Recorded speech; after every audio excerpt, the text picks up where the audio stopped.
When a millionaire suddenly loses everything, the only person who stays by his side is the last one anyone would expect. But will love endure when the truth comes to light? The ballroom of the Grand Boston Hotel buzzed with the typical movement of large business events. Executives in impeccable suits circulated among cocktail tables, champagne glasses in hand, calculated smiles on their faces. The Technology Innovation Congress brought together the biggest entrepreneurs in Massachusetts, and Ryan Sullivan knew that all eyes turned to him when he crossed the room.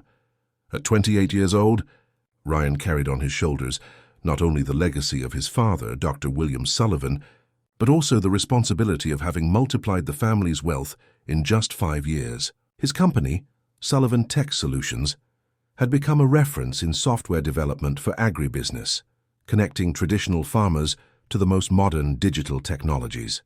Professional success, however, did not fill a void that grew silently in his chest.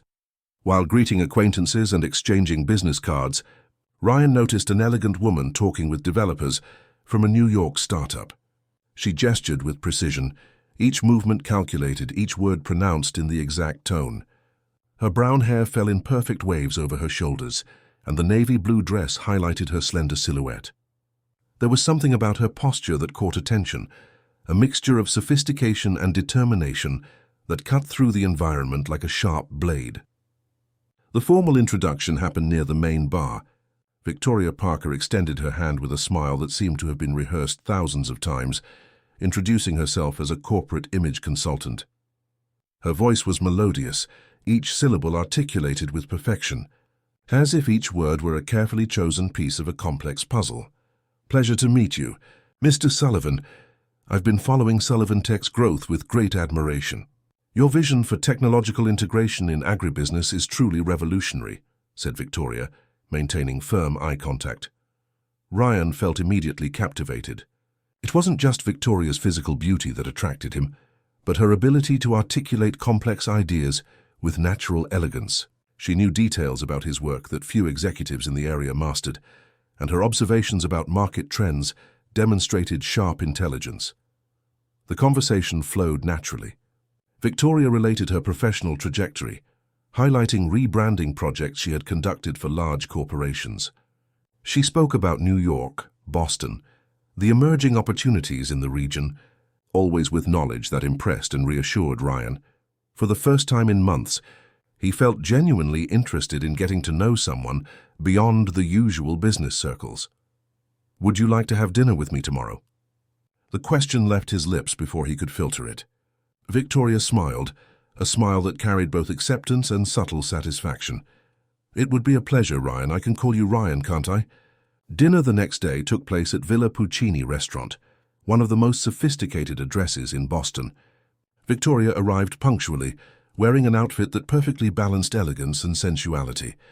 During the 3 hours they remained at the table, she demonstrated knowledge of French wines, international dishes, and could maintain conversations about art, literature, and economic policy with equal ease. Ryan was fascinated by Victoria's versatility. She seemed to have answers for everything, well-founded opinions, and a charm that made him completely forget the outside world. When she casually commented on the importance of diversifying investments and mentioned having heard about Sullivan Tech's international expansion, Ryan felt he had found not just a companion, but an intellectual partner. The following weeks passed like a carefully scripted romantic film. Victoria was always available to accompany him to social events, dinners with investors, and even quick trips to New York. She fit perfectly into his world, complementing his presence with intelligent comments and an elegance that impressed even the most demanding colleagues. In his mansion in Beacon Hill, Ryan began receiving Victoria with increasing frequency. She admired the refined decoration, praised the panoramic view of the city, and took interest in the architectural details of the construction. During weekends, they explored upscale restaurants, attended art exhibitions, and watched theatrical performances in New York. Victoria had an almost supernatural ability to always be impeccable. Her hair never became disheveled, her makeup remained perfect even after long days, and her clothes seemed to have been chosen by an international fashion consultant. Ryan felt proud when circulating by her side, noticing the admiring glances she aroused wherever they went. During the first 3 months of their relationship, everything seemed to work in perfect harmony. Victoria knew the right restaurants, suggested the appropriate wines, and knew exactly when to speak and when to listen during important social meetings. She became a natural extension of Ryan's social life, complementing his public image of a successful businessman. However, small details began to draw attention. Victoria always arrived by taxi, never with her own car. When Ryan offered to pick her up at home, she preferred to meet him directly at their destinations. Her personal stories were always vague, filled with professional details but devoid of intimate family references. One afternoon, while having coffee at his mansion, Victoria commented on the importance of planning inheritances and business successions. The observation, seemingly casual, echoed in Ryan's mind for days. She had mentioned knowing lawyers specializing in inheritance law, and her familiarity with the subject seemed to exceed the normal interest of an image consultant. Dr. William Sullivan, Ryan's father, observed his son's relationship with the silent attention of someone who had accumulated decades of experience in judging people. During a family lunch, he made an observation that Ryan initially dismissed as paternal paranoia. "Son, have you noticed that she never talks about family, about personal dreams, about fears or insecurities? People in love share vulnerabilities, not just successes." Ryan defended Victoria, arguing that she was naturally reserved and focused on professional goals. But his father's words planted a seed of doubt that slowly began to germinate in his consciousness. He began to observe Victoria more carefully, noticing behavior patterns that he previously considered just natural sophistication. If this story interests you, don't forget to subscribe to our channel and give a like. So tell us what city you're watching from. We continue. The following months brought a routine that Ryan never imagined living. Victoria had become a constant presence in his social calendar, accompanying him to inaugurations, charity events, and meetings with foreign investors.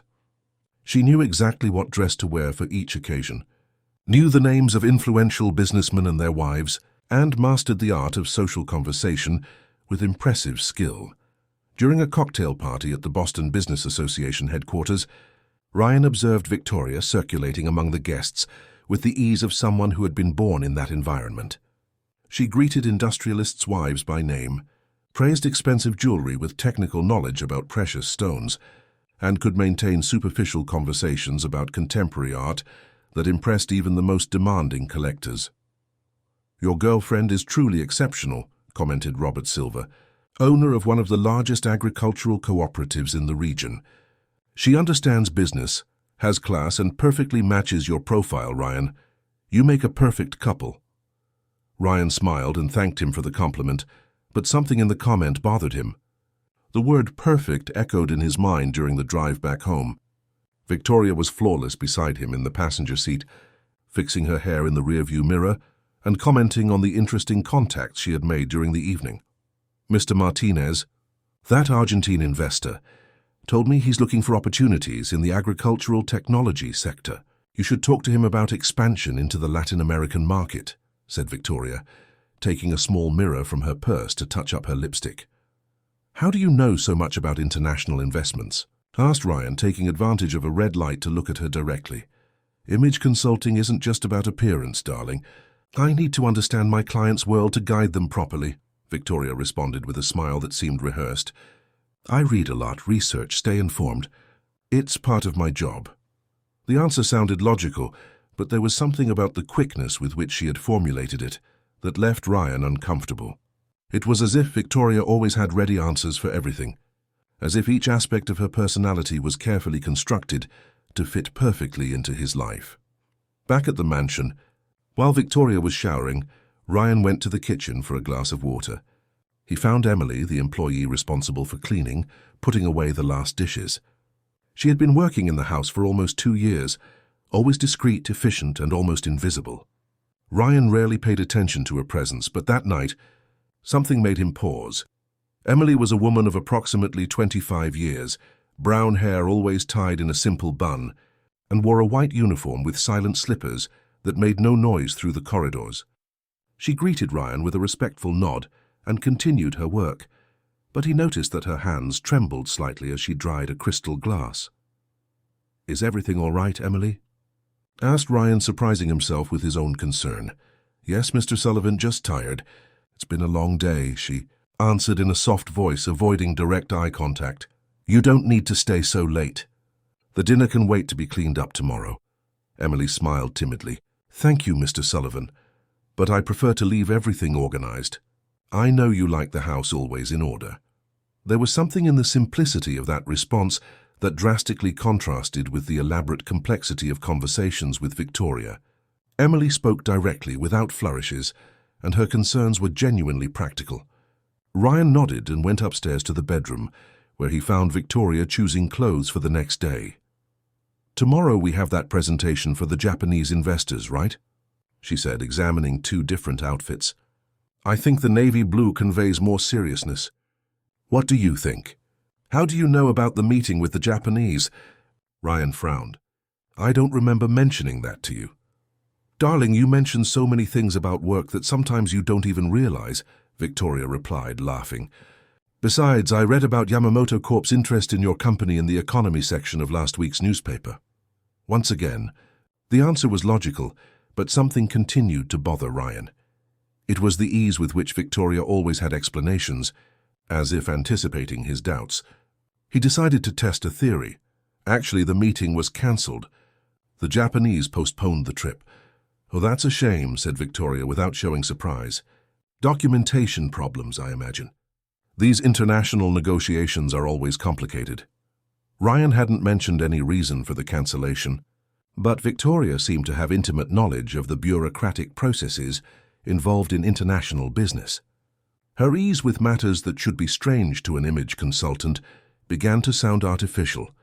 The following week, during a dinner at Dr. Williams' house, Ryan's father took advantage of a moment when Victoria was in the bathroom to make an observation that shook his son's certainties. "Ryan, have you ever researched her professional past? Have you met any former client, any project she has developed?" "Dad, why all this distrust? Victoria is a competent professional and a wonderful companion." "Son, it's not distrust, it's experience. In 40 years of business, I've learned that when someone seems too perfect, it's usually because they're playing a role." Dr. William approached his son and lowered his voice. "Have you noticed that she never talks about family? Never mentions childhood friends, personal stories, dreams that aren't related to financial success? Real people have imperfections, Ryan. They have fears, insecurities, stories that formed them." Ryan wanted to counter his father's comments, but the words got stuck in his throat. Dr. William was right. In 6 months of relationship, Victoria had never shared real vulnerabilities. Her personal stories were always related to professional achievements, and she skillfully avoided any conversation about family or emotional past. When Victoria returned from the bathroom, Ryan observed her with different eyes. She greeted Dr. William with a radiant smile, praised the wine chosen to accompany dinner, and made intelligent comments about the house's decoration. Everything perfect, everything calculated, everything impeccable. During the drive back, Ryan decided to investigate his father's observations. "Victoria, you never talk about your family. Where do your parents live?" "My parents are no longer part of my life, darling. I prefer to focus on the present and the future we're building together," she replied, gently touching Ryan's hand on the steering wheel. "But you must have long-time friends, people who know you since childhood." "Ryan, why these sudden questions? My life really began when I decided to seriously dedicate myself to my career. The past is irrelevant when you have clear goals ahead." Again, an answer that sounded too elaborate, as if Victoria had rehearsed explanations to avoid personal revelations. Ryan realized that in 6 months, he hadn't met a single person from Victoria's inner circle beyond the professional contacts she had presented. That night, lying next to Victoria, who slept placidly, Ryan stayed awake until dawn. His father's words echoed in his mind, mixed with his own observations from recent months. For the first time since meeting her, he began to question whether what he felt for Victoria was true love or just fascination with a carefully constructed image. Dr. William Sullivan's office occupied the entire upper floor of his residence, with shelves filled with legal and business books that witnessed decades of business experience. On that rainy September afternoon, Ryan found his father organizing old documents, a task that the older man always performed when he needed to reflect on important decisions. "Dad, I need to talk to you about Victoria," said Ryan, closing the office door behind him. Dr. William raised his eyes from the papers and gestured for his son to sit in the leather armchair in front of the desk. There was a seriousness in the air that Ryan recognized from important conversations in his adolescence, when his father needed to convey valuable lessons about life and character. "I'm listening." "Son, you were right about some observations. Victoria really avoids talking about the past, about family, about anything not related to the present or our future plans." Dr. William nodded slowly, as if he had been expecting this confession for months. "And how does that make you feel?" "Confused. On one hand, she's everything I've always imagined in a partner.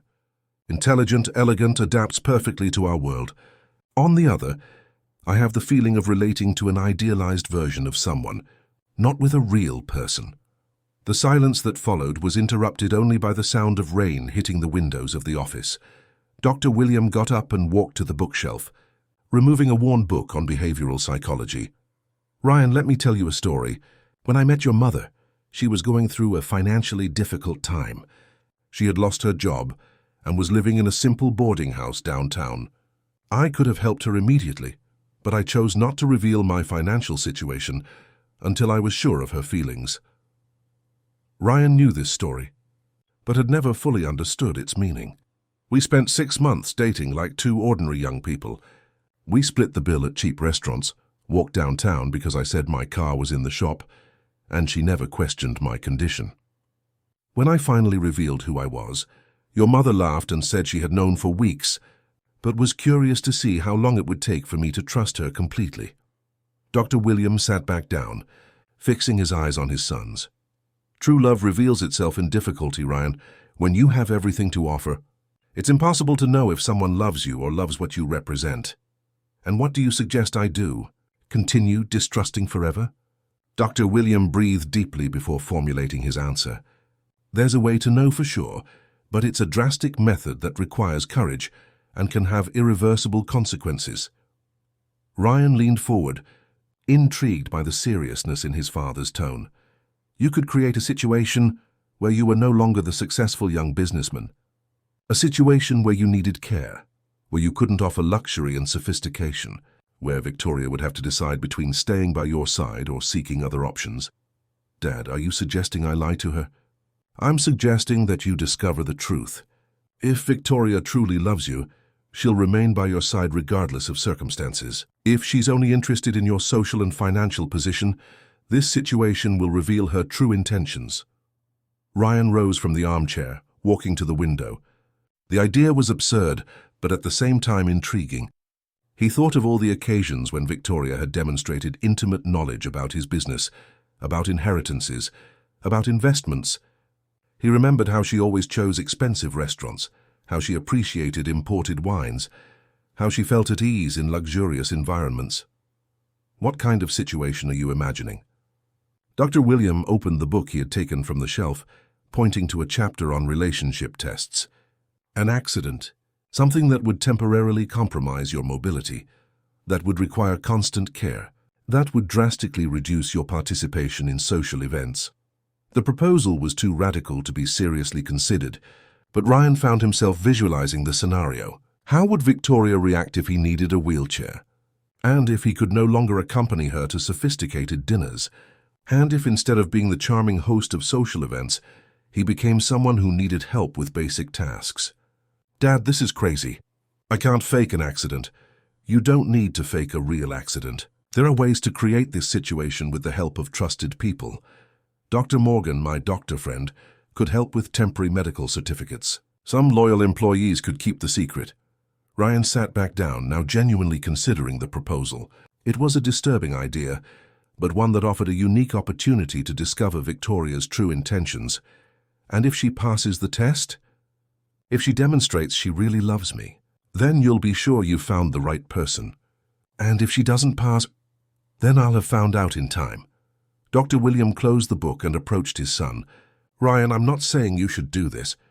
I'm just presenting an option to resolve your doubts. You could continue living in uncertainty, or you could discover the truth definitively. Ryan spent the following days obsessed with his father's proposal. During meals with Victoria, he observed each reaction, each comment, each gesture that might reveal her true motivations. When she commented on future plans, he wondered if she would include versions of him that weren't prosperous and healthy. A week later, during dinner at a Japanese restaurant, Victoria made a comment that solidified Ryan's decision.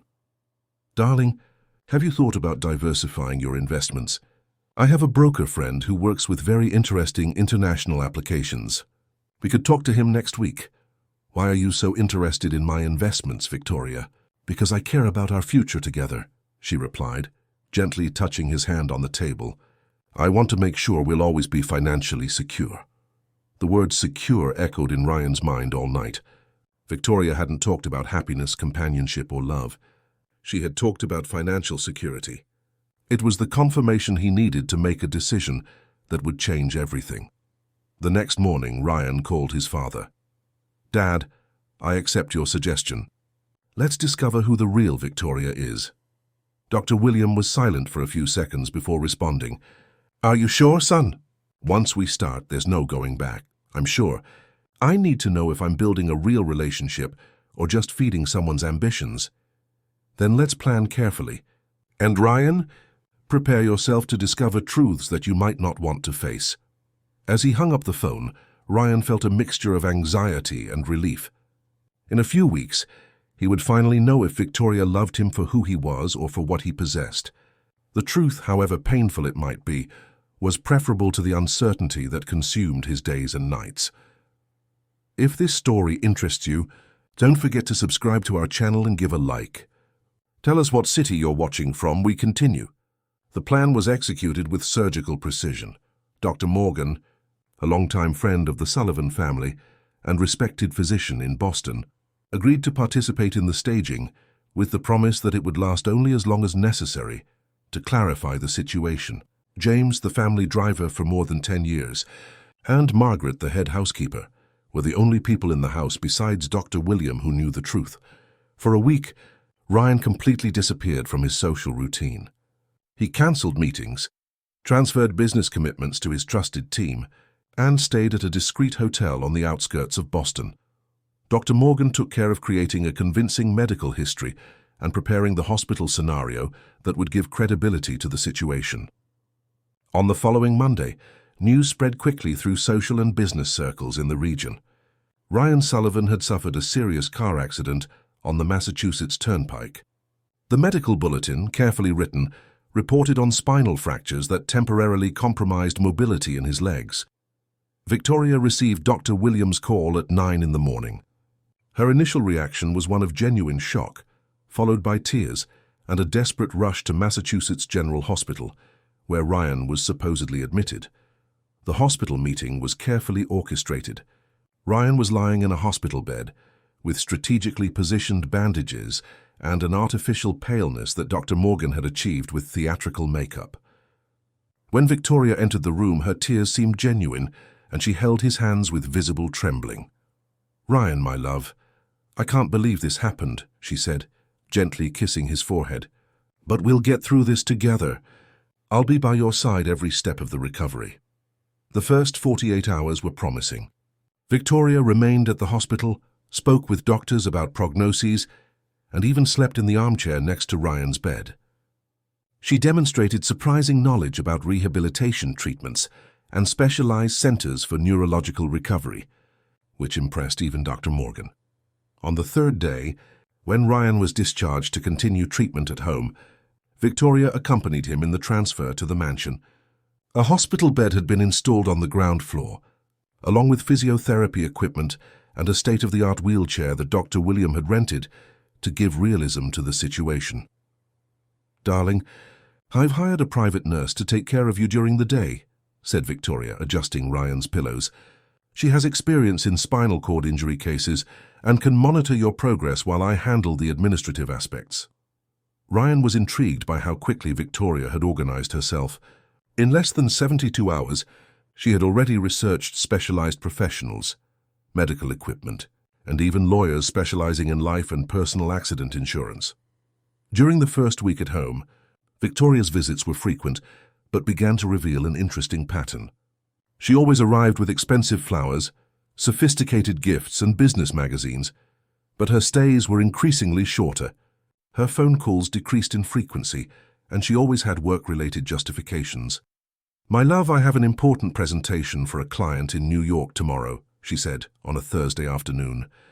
"It will be just one day, but it's essential to keep my business running during this difficult period." Victoria's company was a subject she had always kept vague. Ryan had never visited her office, never met employees or work partners. During his recovery, he began to pay more attention to these informational gaps. It was during this first week that Ryan began to notice Emily differently. The employee, who had always been practically invisible in his previous routine, had now become a constant and comforting presence. She had offered to help with small tasks related to the care Ryan needed, always with discretion and efficiency. Emily brought food trays at the correct times, adjusted pillows when she noticed he was uncomfortable, and had even learned to handle the wheelchair to help him move around the house. Unlike Victoria, who avoided touching medical equipment, Emily treated them naturally, as if caring for someone was the most normal thing in the world. "Mr. Sullivan, would you like to get some sun on the veranda?" asked Emily on a sunny morning. "I read that vitamin D helps with bone recovery." It was the first time Emily had demonstrated having researched his supposed clinical condition, and the simplicity with which she offered help dramatically contrasted with the complexity of the solutions that Victoria presented. During the second week, Victoria's absences became more prolonged.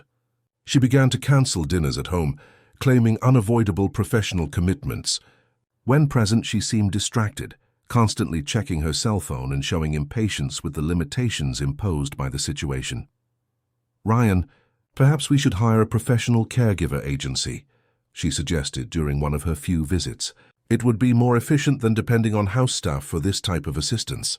The suggestion sounded logical, but Ryan realized that Victoria was progressively distancing herself from the more human aspect of his condition.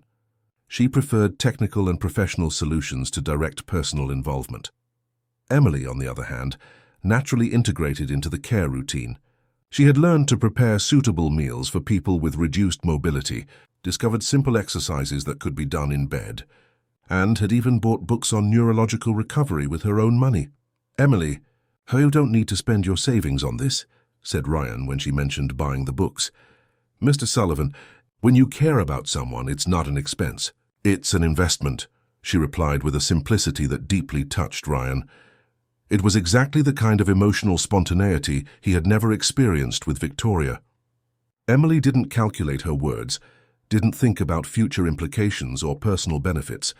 She simply expressed a genuine feeling without expecting anything in return.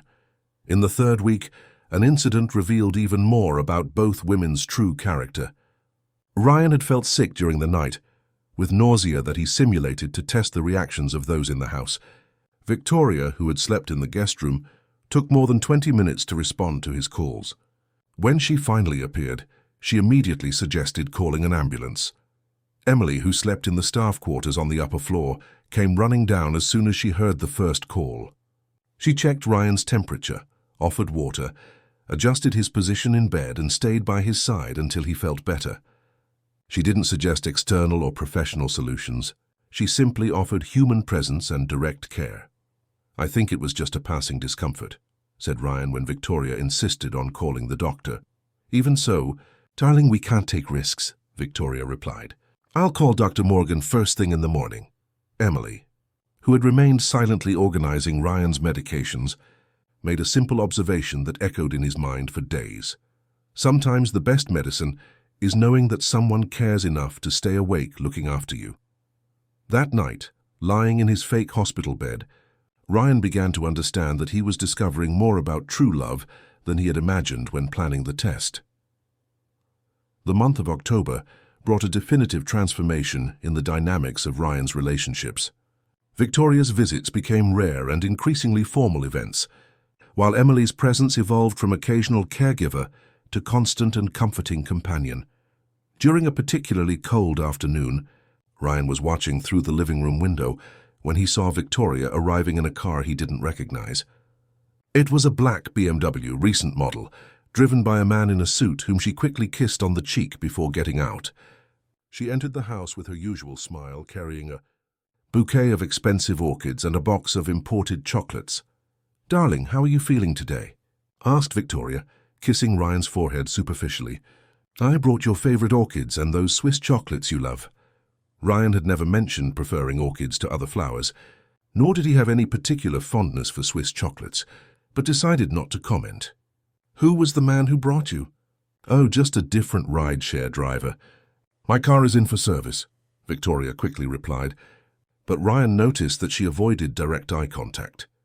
During the conversation that followed, Victoria seemed distracted, constantly checking her phone and showing impatience with Ryan's physical limitations.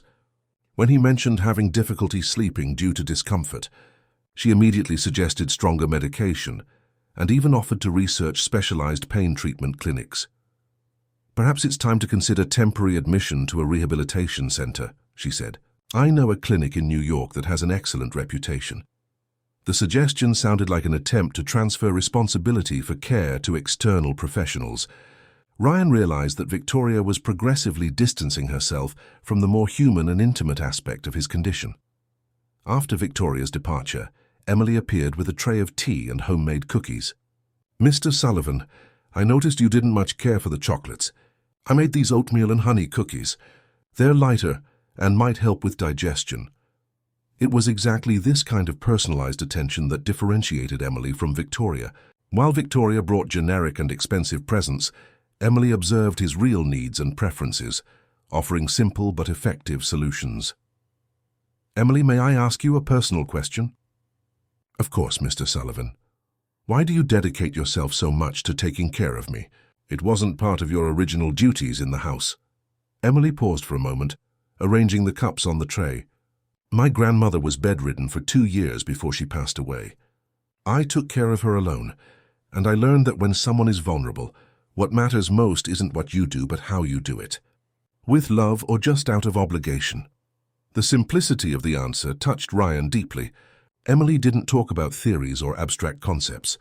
She shared lived experience, pain transformed into practical wisdom. "Was your grandmother important to you?"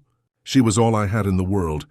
When she passed, I thought I would never be able to dedicate myself to caring for someone again. But I realized that caring for people is part of who I am." In the days that followed, Ryan began to question Emily about her personal life with genuine interest. He discovered that she woke up at 5 in the morning to catch 2 buses to the mansion, that she studied business administration in the evening, and that she dreamed of opening a small inn on the North Shore of Massachusetts. "Why business administration?" asked Ryan during one of the lunches she served. "Because I want to understand how businesses really work. Not to get rich, but to be able to build something that's mine, and that can employ other people who also need opportunities." The difference between Emily's and Victoria's ambitions was striking. While Victoria always talked about investments, financial security, and wealth growth, Emily dreamed of projects that involved helping other people and creating social value. A week later, Brooke Collins, a mutual acquaintance of Ryan and Victoria, made a visit that would definitely change his perception of the relationship. Brooke arrived on a Thursday afternoon, carrying magazines and a bottle of wine as consolation gifts. "Ryan, I came to see how you're doing. Everyone is worried about your recovery," said Brooke, settling into the armchair next to the bed. During the initial conversation, Brooke seemed uncomfortable, as if she were keeping information she would like to share, but didn't know how to approach the subject. "Brooke, you seem to want to tell me something. What's going on?" "Ryan, I don't know if I should talk about this, especially considering your current situation. Please be direct." "I need to know." Brooke breathed deeply before continuing. "It's about Victoria. I've been seeing her frequently at social events in recent weeks, and she's not alone." Ryan's heart accelerated, but he maintained a neutral expression. "What do you mean?" "She has been appearing accompanied by Richard Matthews, that investor who works with international funds. They seem close." Ryan knew Richard by sight. He was a man in his 40s, recently divorced, and owner of a considerable fortune built through investments in the financial market. "Close how?" "Ryan, they behave like a couple. They arrive together, leave together. and she wears jewelry I've never seen before. Last week at the Federation of Industries cocktail party, she was wearing a diamond necklace that must have cost a fortune. The information hit Ryan like a punch to the stomach, but also brought a strange sense of relief. It was the definitive confirmation he needed about Victoria's true character. Are you sure about what you're telling me? Ryan, I wouldn't do this if I wasn't absolutely certain. I even overheard a conversation between Victoria and a friend in the club bathroom. She said she was reorganizing priorities and that she couldn't waste the best years of her life with complicated situations. Brooke remained for another hour, offering emotional support and promising to keep the conversation confidential. After her departure, Ryan was left alone with the confirmation of his deepest suspicions. Emily found him a few hours later, downcast and thoughtful. "Mr. Sullivan, you seem sad. Did something happen?" "Emily, do you believe it's possible to truly know a person?" "I think we know people through what they do when no one is watching, or when the situation gets difficult. And if you discovered that someone you loved wasn't who you thought they were..." Emily sat in the chair next to the bed, demonstrating that she was willing to listen and talk seriously. "Mr. Sullivan, my grandmother used to say that true love isn't about not being disappointed with people. It's about choosing to love even after knowing their flaws. But that only works when the other person also chooses to be truthful." The depth of Emily's observation surprised Ryan. She had summarized in a few words all the emotional complexity he was experiencing. "Have you ever been in love, Emily?" "Once with a boy from college. I thought he loved me, but I discovered he was ashamed to introduce me to his family because I was poor. It was painful, but it taught me that true love isn't ashamed of who you are." That night, Ryan made two important decisions. First, he would confront Victoria on her next visit. Second, he would have an honest conversation with Emily about the feelings he had begun to nurture for her. But before anything else, he would need to reveal the truth about his physical condition and face the consequences of his charade. The Saturday morning dawned with an unusual clarity for October. Ryan had spent the entire night awake, planning how he would reveal the truth and face the consequences of his charade. Dr. William arrived early at the mansion, bringing Dr. Morgan for a final consultation before the big moment of revelation. "Son, are you sure you're prepared for this?" asked Dr. William, checking the final details of the plan. "Dad, I need to end this situation. I've already discovered everything I needed to know about Victoria, and I can no longer continue lying, especially to Emily." Dr. Morgan removed the fake bandages and helped Ryan dress properly. It was strange to wear normal clothes again after weeks in hospital pajamas. His muscles were slightly weakened by purposeful inactivity, but his mobility was completely preserved. The first test would be with Emily. Ryan asked her to come to the main room, claiming he needed help to transfer from the bed to the wheelchair. When she entered, she found him standing, walking slowly but without difficulties. "Mr. Sullivan," exclaimed Emily, running toward him. "You're walking. It's a miracle." The genuine joy on her face confirmed everything Ryan needed to know about her feelings. Emily didn't question the sudden recovery, didn't show distrust or excessive surprise.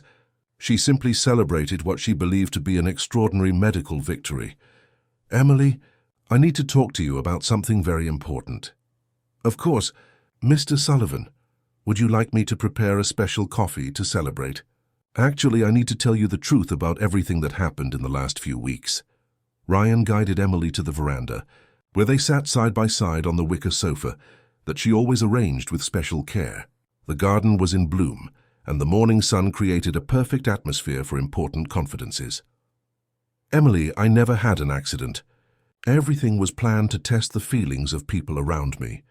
Emily remained silent for long seconds, processing the information. Ryan expected anger, disappointment, perhaps even contempt, but when she finally spoke, her voice carried only sadness. "Were you testing me too?" "At the beginning, yes, but I quickly realized that you were the only genuine person in this whole situation. Mr. Sullivan, I took care of you because I wanted to, not because I expected any reward.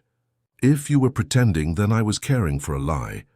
The pain in Emily's voice hit Ryan more deeply than he had anticipated. He realized that his charade had hurt exactly the person who had demonstrated unconditional love. Emily, I know I made a terrible mistake, but I learned something fundamental through you. What did you learn? I learned the difference between someone who loves what you have and someone who loves who you are. You cared for me when you thought I was vulnerable, that I needed help, that perhaps I would never again be the successful man I was before.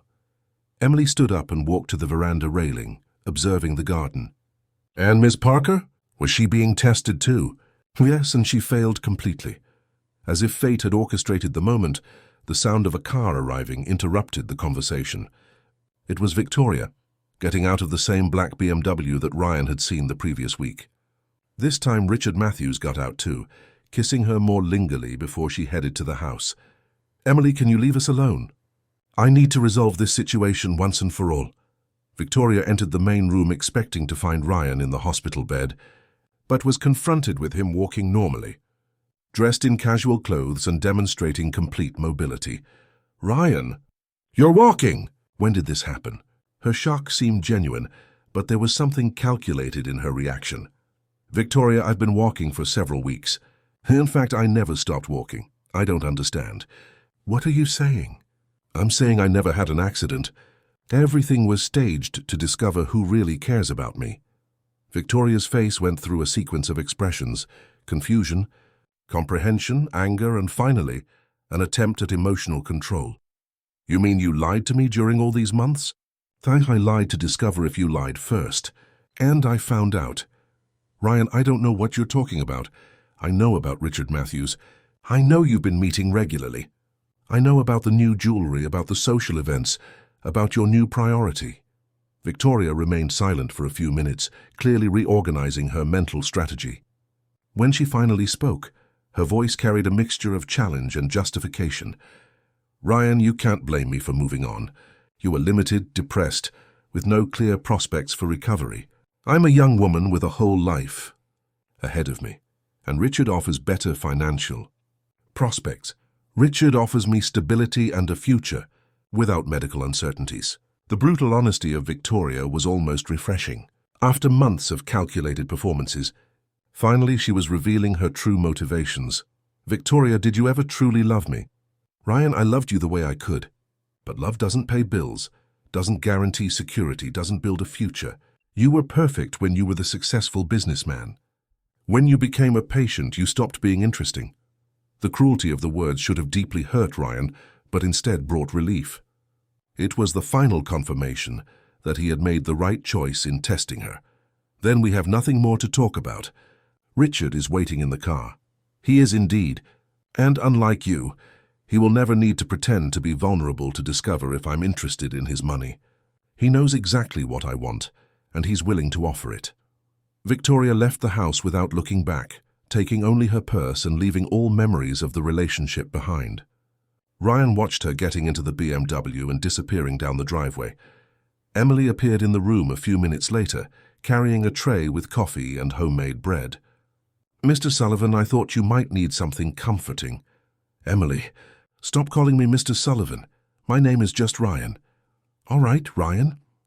They sat together on the living room sofa, sharing coffee in comfortable silence. It was the first time in months that Ryan felt genuinely at peace. Emily, can I ask you something? Of course. Could you forgive someone who lied to you even if it was for an understandable reason? Erst indeed, it depends. Did the lie hurt someone or protect someone? It hurt you. But it helped me discover that you are the most genuine person I've ever met. Emily smiled timidly. Ryan, you don't need my forgiveness. You need to learn to trust good people when they appear in your life. And if I say that you are the good person who appeared in my life, I would say that you're still emotionally recovering and perhaps shouldn't make important decisions now. Ryan laughed for the first time in weeks. Emily, you're incredible. Even to accept a compliment, you're cautious and sensible. It's just that I've learned not to create expectations that are too high. It protects the heart. And if I promised never to break those expectations, Emily put the coffee cup on the table and looked directly into Ryan's eyes. Ryan, you're a rich, successful, intelligent man. I'm a cleaning lady who studies at night and dreams of a little inn on the coast. Are you sure we're talking about the same thing? Ryan, in the last few weeks, you taught me more about true love than I've learned in 28 years of life. You cared for me when you thought I was vulnerable, made me laugh when I was sad, and showed me that there are people in the world who love without calculating benefits. And what do you want from me? Oh, I want to build something genuine with you. I want to help you achieve your dreams. I want you to teach me to be a better person. Emily remained silent for long minutes, watching the garden through the window. When she finally spoke, her voice carried a mixture of hope and caution. Ryan, if we're going to try something, it has to be real. No tests, no charades, no lies. I can't love someone who doesn't trust me. I promise. From today on, only truth between us. And are you sure you're not confusing gratitude with love?